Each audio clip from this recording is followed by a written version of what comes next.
tatay. Ano pong naging ugali ko, malibasa, 3 po yung anak namin babae. Kung bakit nakaugulian ko po, hanggat hindi po nakakasal, hindi ko po pinagmamano. Kaya mamaya, first time ko mag-bless kay tatay. Ano pong naging ugali ko, malibasa, 3 po yung anak namin babae. Kung bakit nakaugulian ko po, hanggat hindi po nakakasal, hindi ko po pinagmamano.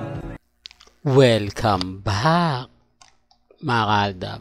Ito na naman po ang inyong lingkod, si Mr. Destiny. At syempre, pag-uusapan natin tong video na to. Di po ba? Sabi ko nga po sa inyo dito po sa channel ni Mr. Destiny, lahat po ng mga gusto nyo pong mapanood, mapakinggan, pabor man o hindi, ina-update natin yan. Sa mga makukulit po na dumadaan sa channel natin, sa mga bumibisita, bakit nga po ba kampante ang aldab? Bakit nga po ba natin pinagpipilitan na ang relasyon nila Mengay at ni Alden ay totoo?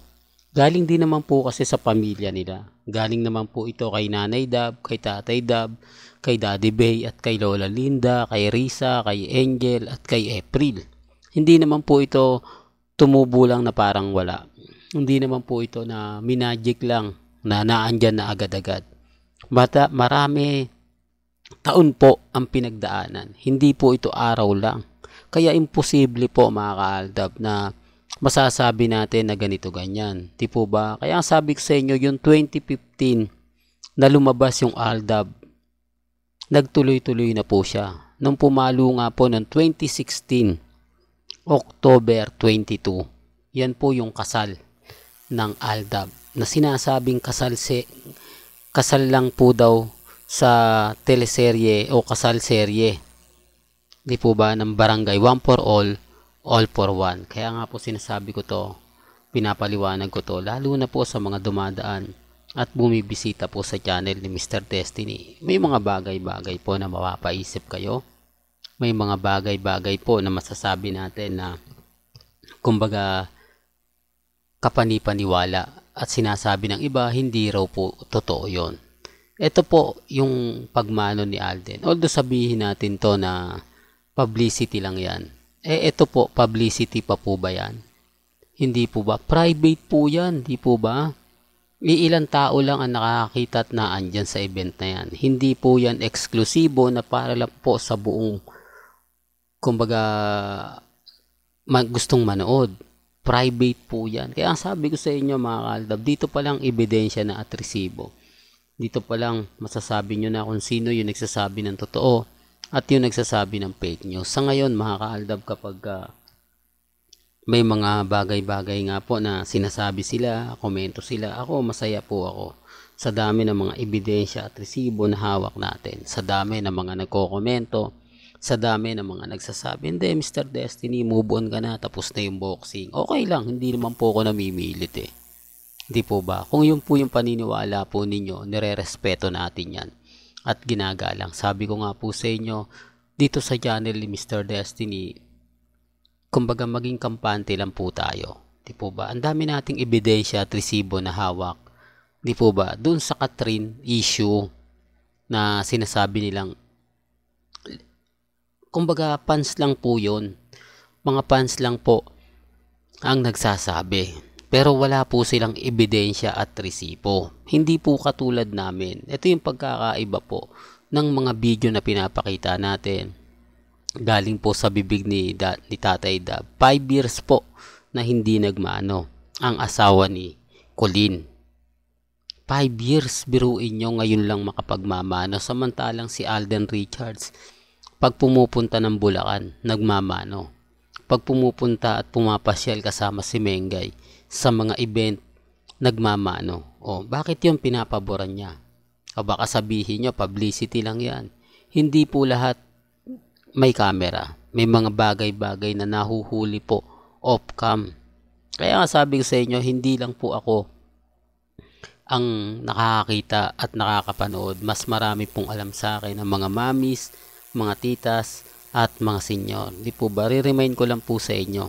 Kaya nga lagi ko itong pinapaliwanag, lagi ko po itong sinasabi. Sa mga ayaw pong maniwala, sa mga nagsasabi ng ganito ganyan, well, kampante lang po kayo. Di po ba?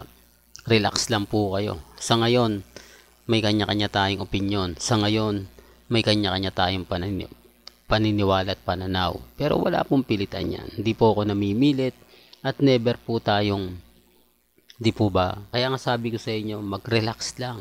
Kampante lang. Sa dami ng ebidensya at resibo, sa dami ng mga update na ibabato po natin, doon nyo lang po makikita. Doon nyo lang po mapapanood.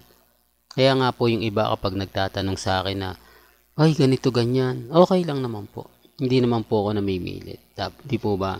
Sabi ko nga po sa inyo sa channel ni Mr. Destiny, kung ano lang naman po ang latest, kung ano lang naman po ang trending, yun lang naman po yung hinahatid natin. Yun lang naman po yung ibabato natin. Although sinasabi ng iba na, hindi, move on ka na Mr. Destiny, tapos na yung boxing, talo na kayo.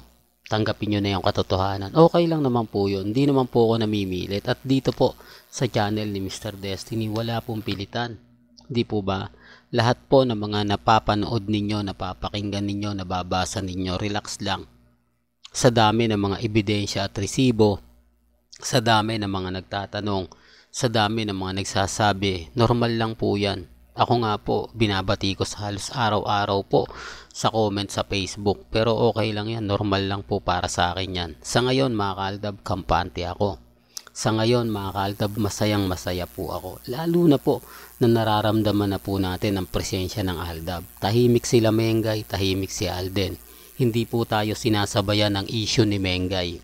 Although dapat pinabasag tayo ni Mengay, pinapaboran niya yung mga Armain, pero hindi niya po yung ginagawa. Doon pa lang may mali na eh. Di po ba? Doon pa lang masasabi mo na tama naman si Mr. Destiny, kasi kung gugustuhin po ni Main na basagin po tayo, kung gugustuhin po niya na batikusin tayo, magagawa niya. Di po ba? Dahil nasa 8 Bulaga siya, pwede siyang kumuha ng ilang minuto. Pwede siyang kumuha ng 2 minuto, 1 minuto para lang banggitin araw-araw si Congressman. Sabihin sa Aldab na wala na. Sabihin sa ganito, tapos na. Di po ba? Pero bakit hindi po niya ginagawa? Pero bakit hindi niya po pinalalandakan? Bakit wala po silang ganap? Sa lahat ng sinasabi ni Ibiang, hindi niya sinusuportahan. Hindi, para lang klaro. Di po ba? Papaano kami mapapaniwala? O papaano nila matitibag ang Aldab kung sila Alden at si Richard po sumasang-ayon po sa amin? Gaya po ng ambush interview kay Alden. Tinatanong siya kung meron ba siyang napupusuan ngayong 2024. Tinanong siya kung meron po ba siyang nagkaroon ng mga po ba ng date ng Valentine's. Di po ba lahat ng tanong na yon sinagot niya na wala, single. Yan ang sinasabi ko mga kaaldab, na may mga bagay-bagay po na hanggang ngayon nananatili pa rin po na kampante ang Aldab, kasi madali nang basagin eh. Sabi ko nga po sa inyo, ang laki ng pagkakaiba noon kesa ngayon. Talagang marami ng bawal, talagang makikita mo na hinahadlangan. Di po ba yung relasyon nila Mengay at ni Alden Richards? Sabi ko nga po sa inyo, ako, kumbaga may kanya-kanya tayong opinion, may kanya-kanya tayong pananaw. Ang sa akin lang naman po mga kaaldab, update lang naman yung binabato ko lagi. Di po ba, hindi naman po tayo namimilit, at dito po sa channel ni Mr. Destiny, wala pong pilitan. Kung ano po yung nababasa ninyo, napapanood po ninyo, napapakinggan po ninyo, relax lang. Di po ba? Sa ngayon mga kaaldab, tayo yung wagi, tayo yung panalo. Di po ba? Malay nyo, bukas sa Makalawa, tayo na po ang bidang-bida sa social media. Well, hanggang dito na lang po ang ating latest updates. Kaya kung gusto nyo pa po ng pinaka-latest at sariwang update, abay tumutok lang po kayo dito po sa channel ni Mr. Destiny para updated po kayo sa mga latest at sa mga bagong video po na ilalabas po natin maya-maya lang.